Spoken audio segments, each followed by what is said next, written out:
How fast are you actually going to move? Let's talk about the pace of your full-time travel experience.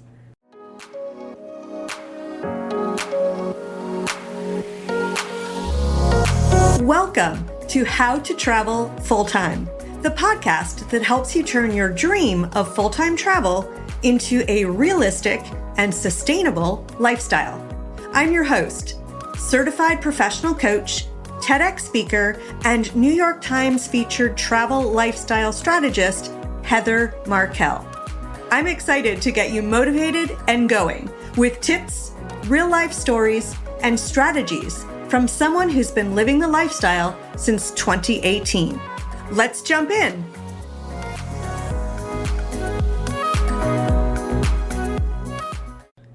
Last week, we talked about why getting started with full-time travel feels so overwhelming.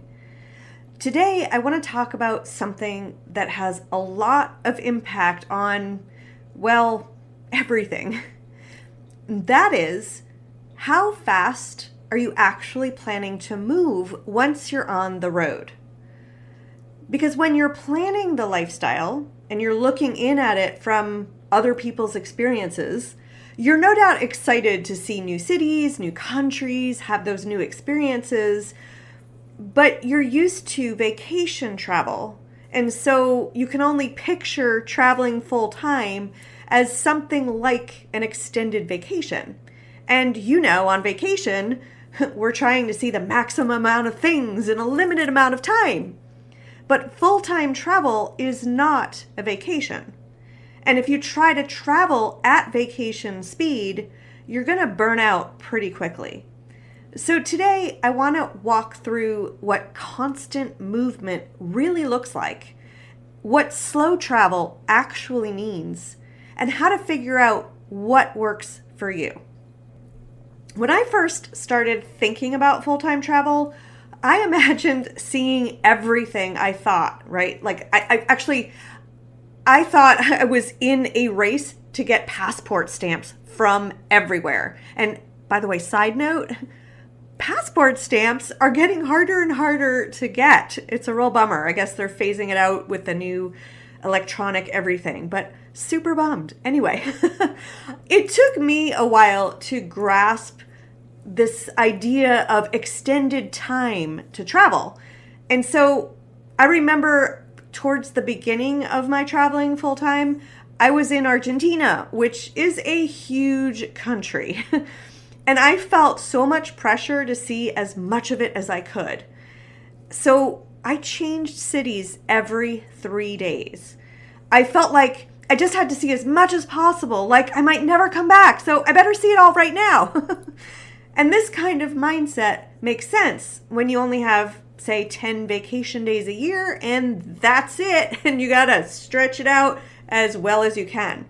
And in that moment, you're trying to squeeze the most out of limited time.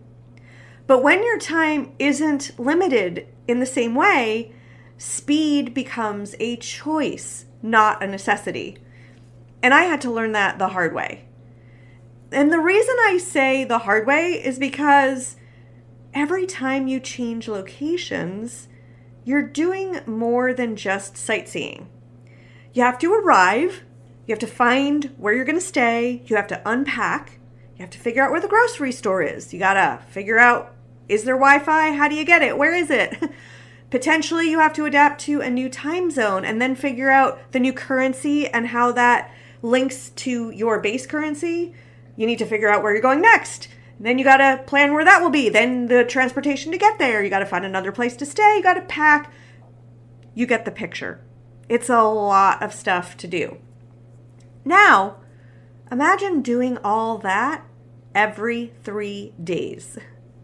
Even if it's not to another country and you're just taking buses from one city to the next city like I did in Argentina, that's still a lot. It's not impossible. People do it. But it is exhausting. And if you're working remotely, building income, or even just trying to stay healthy, constant movement makes everything a little harder. I remember thinking at one point, like, why am I so tired? I'm in these beautiful places and I'm just so tired. And then I realized it wasn't the places, it was the pace.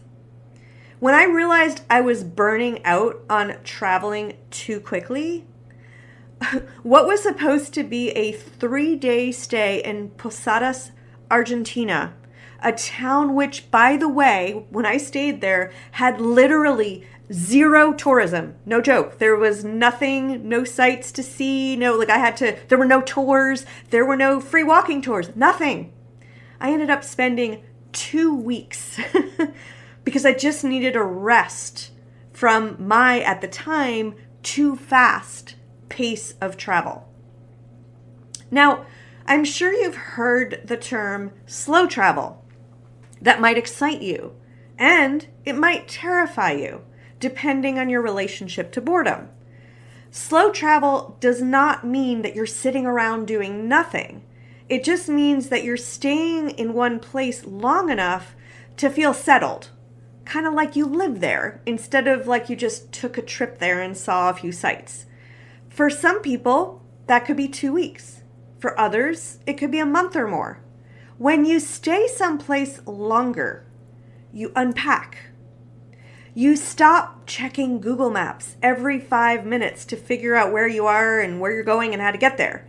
In fact, I love when I realize that I can not only figure out my way home without looking at Google Maps, but that all of a sudden, when I had kind of walked through different unfamiliar neighborhoods, I suddenly understand how they all connect together, so that even when I take a bus, I'm not panicking about missing my stop, because I know, like, oh, if I get off too early or too late, I know how to walk from that stop back to where I'm going. It suddenly clicks and it all makes sense. And that experience, when you have it in places that seemed foreign, exotic, maybe a little scary, and all of a sudden they're kind of like home. It feels like an accomplishment.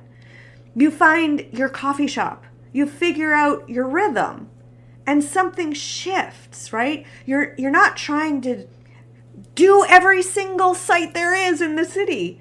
You're living in it. And that's when full-time travel starts to feel sustainable instead of really intense. I will say there is a balance for each of us between this slower pace and boredom, as I mentioned a moment ago. And that is for you to figure out, because each of us is different and we need to figure out what pace is right for us. I have come to feel that the true discovery of a new place happens exactly when we start being bored of it. So now let's look at how pace connects back to planning. And this is where everything ties back to what we talked about last week.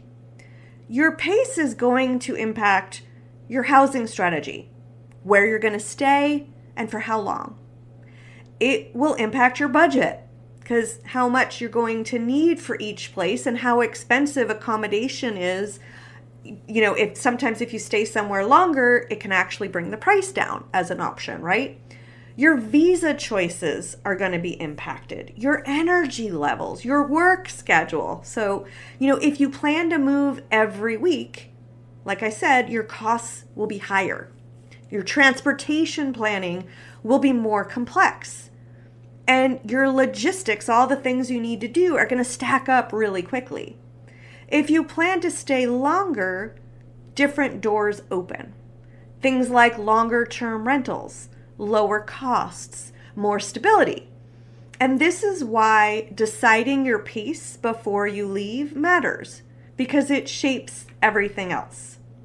So how do you decide what's right for you? So here is where some good questions come in handy. So a few good questions to ask to figure out what pace is right for you are things like, how much change do you actually enjoy? How quickly do you get exhausted by having to make decisions? Do you need routine to feel grounded? And Are you working while you're traveling? Some people genuinely thrive on movement.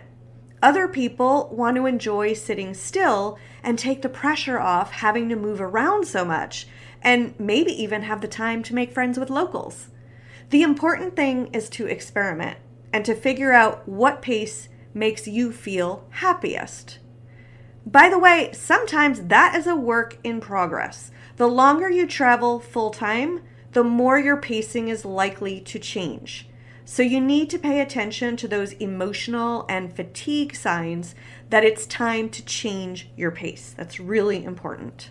So this is one of those decisions that's much easier to think through before you're already exhausted from moving too quickly.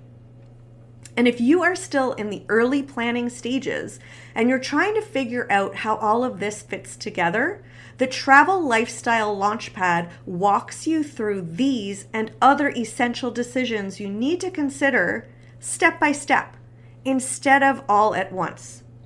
And if you want to think through your energy, your work situation, and your finances in a more personalized way, that's where private coaching can be helpful. You can check out the show notes for links to both. Full-time travel does not have to be fast to be meaningful. And sometimes the most sustainable version of this life is the one that looks a little less impressive on Instagram and a lot more aligned with how you actually live. Next week, I'm going to talk about working and resting on the road and what daily life feels like once you've settled into a place. I'll talk to you then.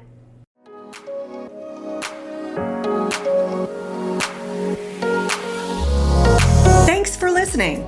If you're ready to start living the full-time travel lifestyle, or you're already doing it and you want to make it last longer, I'd like to invite you to the Full-Time Travel Academy. It's where I offer training and coaching that helps you get clear on how to start, how to afford, and how to sustain a full-time travel lifestyle. Learn more at www.fulltimetravelacademy.com. Have a beautiful week.